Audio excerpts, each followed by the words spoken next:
Hola trónicos, ¿cómo están? Estamos empezando la segunda temporada, así que estoy muy emocionado aquí en los estudios de la Manzana Escéptica y quiero comentarles que hoy vamos a hablar de un tema súper interesante y es sobre la vida extraterrestre.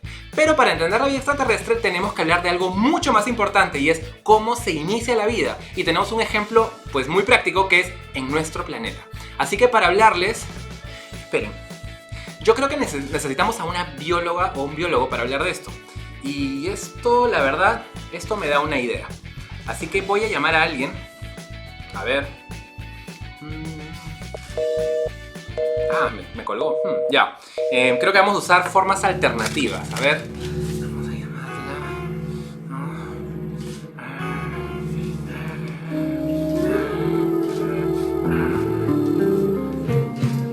Hola, Rónico. Hola Isa, ¿realmente funcionó? Sí, estaba como que caminando y sentí así como que un llamado. Qué bueno que Sí, tenías eso. ¿Siempre sales con ese sombrero? Sí, siempre. Ah, mira, genial. Yo voy a comenzar.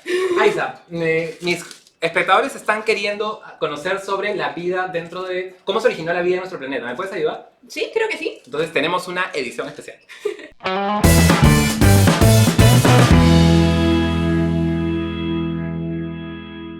Bueno, Isa, de verdad estoy muy interesado en conocer cómo se inició la vida en nuestro planeta. ¿Cómo comenzaron a surgir las moléculas orgánicas si es que al final la química era inorgánica? Bueno, el origen abiótico de la vida. Es bastante interesante porque al inicio se especulaban algunas cosas que terminaron en teorías, como la de Oparín, que creo que a todo el mundo nos hacen leer en el colegio, el librito del origen de la vida de Oparín. Y todos nos acordamos, seguro. Sí, ajá, claro. Entonces Oparín proponía que la vida tenía un origen abiótico, ¿no? A partir de componentes químicos que por el entorno de la vida de la Tierra primitiva podían desencadenar en componentes o en biomoléculas, ¿no? Componentes bióticos. En 1953, que fue un año interesante porque fue justamente el año en el cual Francis y Crick proponen la estructura del ADN basándose en la cromatografía de Rosalind Franklin.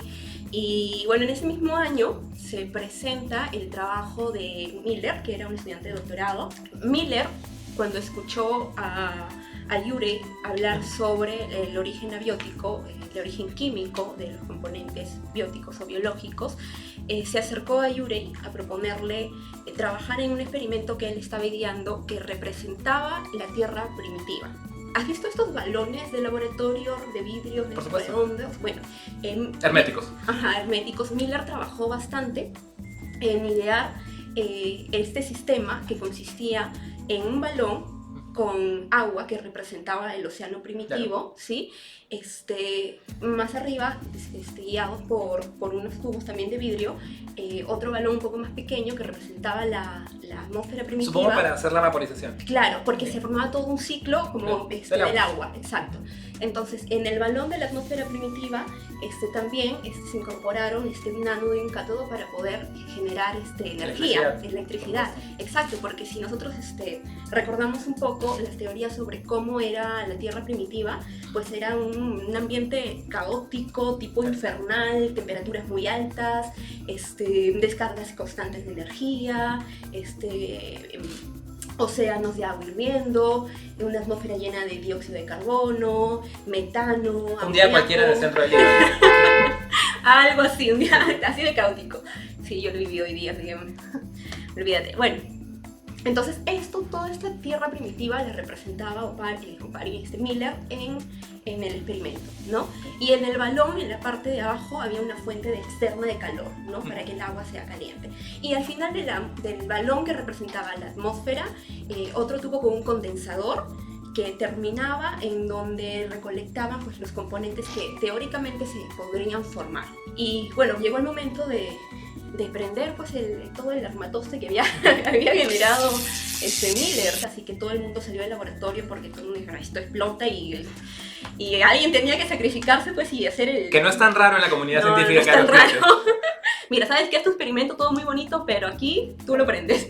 Y Miller se quedó y le prendió, y entonces la sorpresa más bien no fue que no explotó, sino que tuvieron que pasar varios días para que noten ellos algún cambio, ¿no?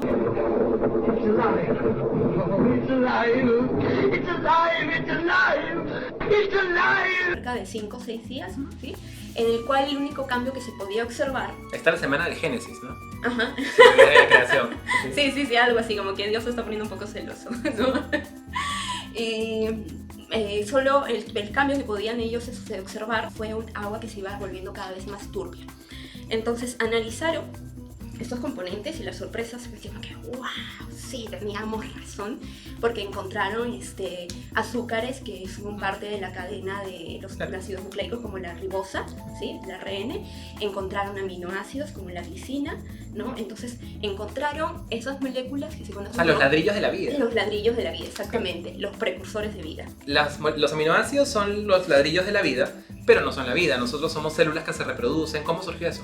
La vida, en realidad, requiere de dos cosas, ¿no? Requiere primero de portar información genética y de replicar esa información genética y de catalizar estas reacciones químicas, ¿no? Como que un metabolismo que pueda llevar a cabo la síntesis y la replicación genética. Entonces hay una dicotomía ahí porque sabemos que la información genética la llevamos en los ácidos nucleicos, todos los organismos, algunos en ADN, otros en ARN, algunos no sé, en ambos. Entonces, la catalización de estos procesos se lleva a cabo por las proteínas, ¿cierto? Entonces, parecía de que no había un vínculo entre ambas, hasta que en los 60, si no me equivoco, sí, en los 60, entendimos que había una molécula que era capaz de portar información genética y también realizar una catálisis, porque se descubrieron dentro de una bacteria un tipo de ARN que se llaman ribosimas que son capaces de catalizar reacciones. Entonces, ¿cuál fue primero? ¿El ADN o el ARN? Todos los días me pregunto eso. ¿O cuál fue primero? ¿Las proteínas o el ARN? Exacto. No, porque necesitamos al ARN para poder formar proteínas y necesitamos al ADN para llevar la información que dice qué proteínas formar. Entonces, ahí la respuesta a esta paradoja fue el mundo del ARN, ¿no? En un mundo primordial en el cual el ARN era la molécula capaz de ejercer ambas funciones, ¿no?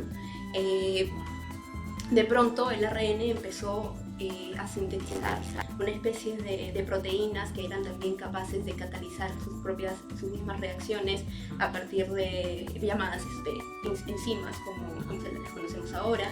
Y de pronto por ahí apareció otra molécula que solo aportaba información genética y que era más estable químicamente, y el ADN. Entonces el ARN, pobrecito, pasó a segundo plano. ¿No? Pasó a segundo plano, pero sigue siendo obviamente una molécula de importancia biológica tremenda, ¿no? Porque hay diferentes tipos de ARN, uno para cada momento. Y si no, pregúntaselo a los virus, o sea... por supuesto. Entonces, ¿que no son vida? ¿O sí? Eso es otro video. Creo que lo vamos a averiguar en algún momento. Claro. Entonces, así surge la vida. Claro, o sea, depende de qué entendamos por vida, ¿no? Porque en algún momento también de la evolución biológica, porque la evolución biológica o la selección natural, como quieres decirlo, aplica pues desde el comienzo de la vida, desde los precursores biológicos, ¿no? Entonces, fueron quedándose atrás las moléculas químicas que no podían acoplarse entre ellas. De pronto por ahí una serie de lípidos o fosfolípidos fueron integrándose, complementándose, formando pequeñas vesículas o burbujas, como quieras llamarlos, y dentro de estas pequeños organelos o primero secuencias genéticas, ¿no? Y así se fueron formando las primeras células hasta llegar a las células que conocemos ahora como eucariotas o procariotas, ¿no? ¿Qué es vida realmente? Si podemos considerar la vida desde sus inicios como fuentes químicas o formas químicas capaces de portar información, de replicarse, de mantenerse, de seguir un proceso de selección natural, o necesitamos algo más complejo para definir vida, ¿no? Claro. La incorporación de organelos, un metabolismo más complejo, porque una simple célula, o sea, un organismo que es una sola célula, un organismo unicelular, es vida. Entonces, ¿qué fueron primero, los virus o las bacterias? O los organismos unicelulares, Si los virus se pueden considerar como una evidencia de vida, tal vez en el tiempo evolutivo podemos considerarlos obviamente mucho antes de las células como modernas, no actuales.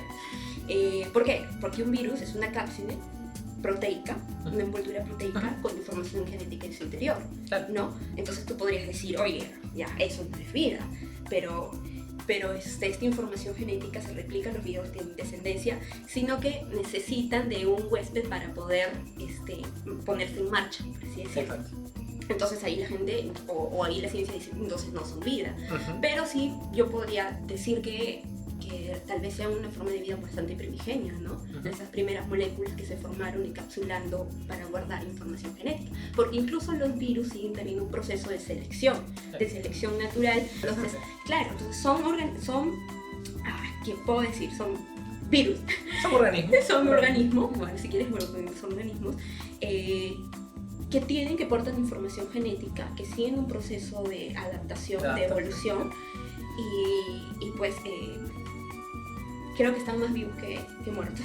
Claro, al final la vida es un concepto, o sea, exacto. Cada virus es un virus. Exacto, entonces desde la definición de virus, cuánto tiempo ha pasado, y no sabemos cómo pueden seguir evolucionando en función a lo que vayamos aprendiendo y conociendo y descubriendo.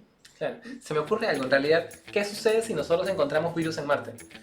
¿Será vida? ¿Será no vida? ¿Qué dirían los científicos? Pero para hablar sobre vida en otros planetas, creo que podemos hacer una siguiente parte. Claro, ¿qué te parece? Por supuesto, sí. Bien, entonces yo les aconsejo, sigan el canal de Darwiniana. Aisa realmente hace un excelente trabajo divulgando todos los temas de biología y de distintos temas científicos, así que aquí está la dirección, lo pueden buscar así, y nos vemos en el siguiente video, así que cuídense. Chao.